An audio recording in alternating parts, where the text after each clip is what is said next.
And let's welcome our first speaker, is Miriam Roskind. Yeah. And except being part of Elementor, as you can hear and see, she's a gourmet enthusiast, and so you can watch her Instagram and get some recipes, or maybe she'll teach you how to make a really alcoholic cocktail. But otherwise, she'll speak about quality assurance. I think it's related, you know. So, stage is yours and enjoy.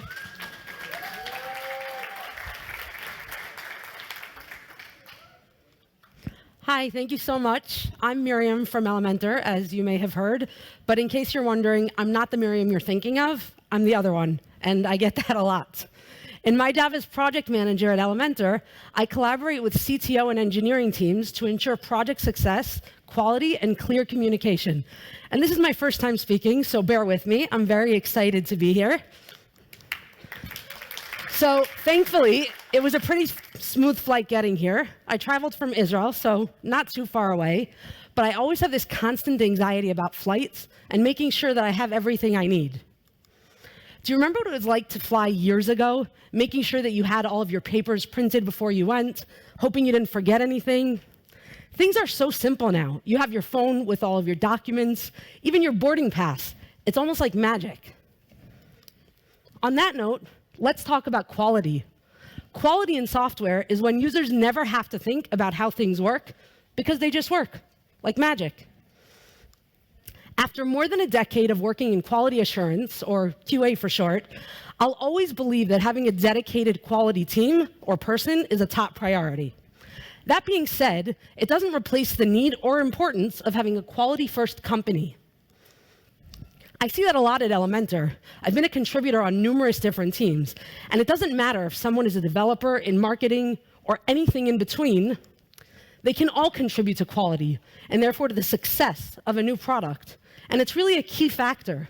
Believing that quality is your responsibility and that you have what to contribute is what makes a difference, even if it's not part of your job title.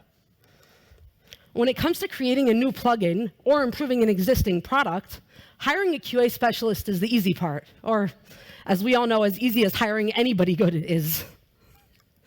Many testers feel that QA is a way of life, and you can only really call yourself a great tester if you're the type of person who, in your personal life, you also reflect that same insane drive for quality, attention to detail, and ability to nitpick at all of the tiny, unimportant, and extremely annoying things, according to my family, that nobody else cares about or notices.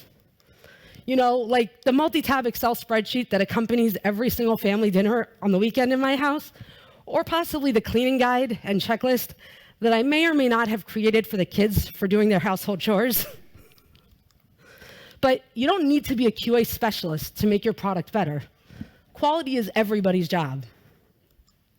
And if you don't have the resources to hire a quality engineer, you at the very least need to be open to the idea that there's still a lot you can do on your own, whether you're a developer, a designer, a product person, or really anyone else involved in creating something that you're about to share with the world. I know that from my perspective, one of the most terrifying things is when a deploy button is pressed, you kind of hold your breath, wait for the updated version to be released and start being used, kind of waiting for the axe to fall. Not because you think your developer didn't write good code, or that your product person didn't think about all the different screen sizes or permutations, or even that your own testing wasn't good enough. You all do what you need to do in the best way that you can. But you're always sure that there's something you didn't catch, a user scenario you didn't think of, some weird configuration that makes the user's device implode just because you didn't think of it first. I remember once I was working on mobile testing of a video messaging application, and the development team was kind of known for not testing their code very well, or at all. I spent so much time testing version 2.0 of the app and not approving its release because of the bugs that I found, that by the time I finished testing version 2.0, version 3.0 with all of its features was ready first, and 2.0 was left dead in the water. But what's unfortunately more common is under-testing, or dare I say it, not testing at all. I've seen scenarios where the product team was so eager to release a fix for just one tiny thing that's not going to affect anything that they pushed the dev team to deploy it while the QA person wasn't available because it didn't really matter. And they ended up taking down the main functionality of the app on production for half a day before they were able to revert it. I think these are things that we're all afraid of in one way or another. Not only do we want to ensure that we're constantly providing users, paid or otherwise, with the best experience possible, but we also want to make sure that we keep deploying at a reasonable pace while preserving our brand and reputation.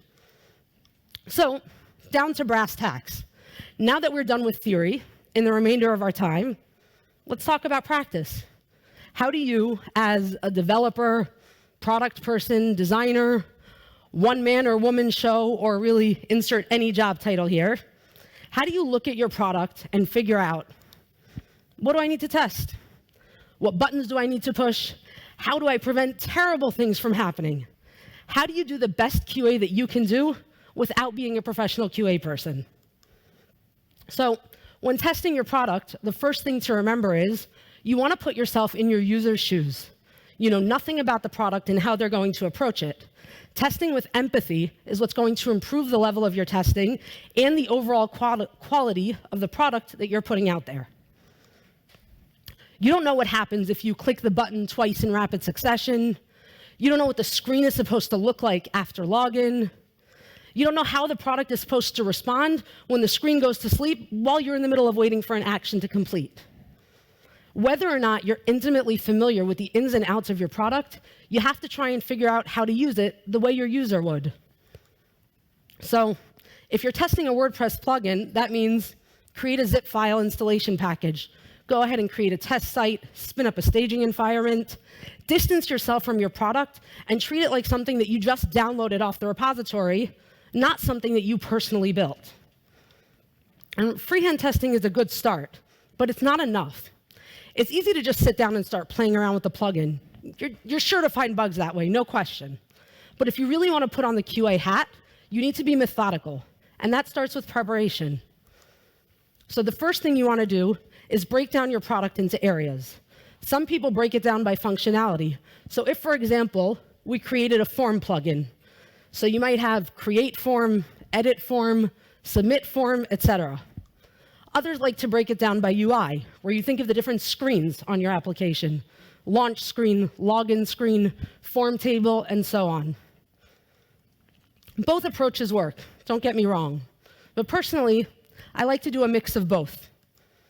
I create a list of screens, and within each screen, a subsection of the different functions and UI considerations for that screen.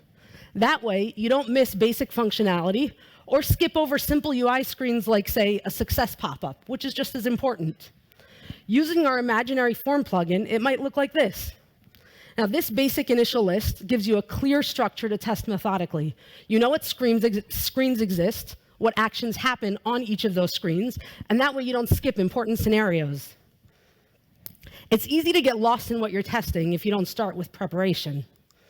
So one of the best ways to set yourself up for success is to create reusable tools for yourself, simple checklists, and basic test plans. A checklist to follow for each release, making sure that you're covering basic functionality for your form plugin, might look something like install plugin, activate plugin, confirm no site errors, check settings page, create a form, submit a form, etc. Nothing fancy. A bullet point list in a Google Doc can be enough.